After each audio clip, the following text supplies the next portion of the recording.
Hi everybody, Christopher Benevento here with the Benevento Law Firm, and the question is, what happens if I'm arrested for domestic violence in New Jersey? Okay, domestic violence is covered under the Domestic Violence Act.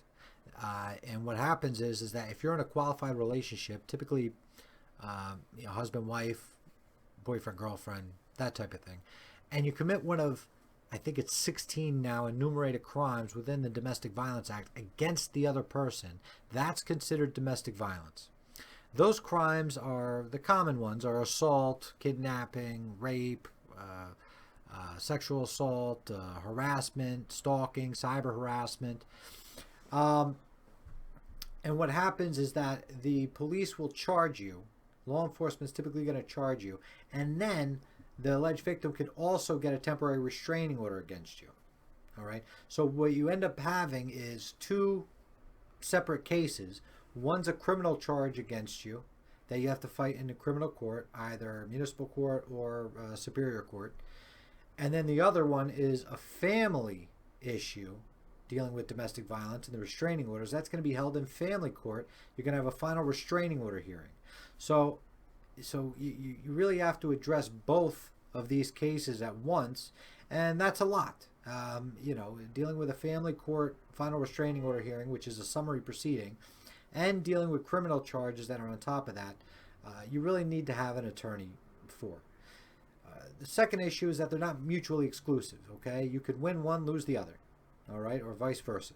So, they won't have an effect on the other one, or at least they shouldn't. I mean, it could persuade a prosecutor to move forward on the criminal charges if a final restraining order issues, or if you plead guilty to the criminal charges before you have the final restraining order hearing, it may give a little more deference to having the restraining order issue than not. So, this next issue that this kind of touches upon, it's a collateral issue, firearms. If you own a firearm and you have a restraining order against you, even a temporary restraining order, the police are going to come and confiscate them.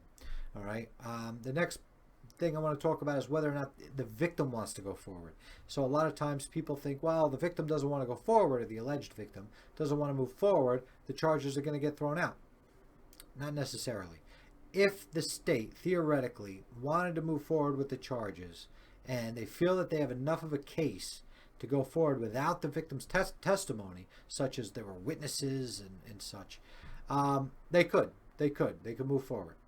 But we can typically get the state to dismiss the criminal charges if in my experience, if the victim doesn't want to go forward. But the judge and the prosecutor is going to make sure that this victim knows what her rights are, that she wasn't being threatened or coerced or any of that matter. She's making a decision not to move forward of her own free will. All right. Same thing in a final restraining order hearing.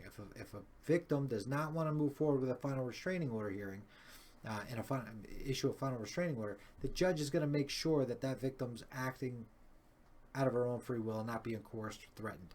So if you have any questions about this stuff, you can always call my office, the Benevento Law Firm. I'm in Cedar Grove, New Jersey, and my contact information will be in the description below. All right. Have a nice day.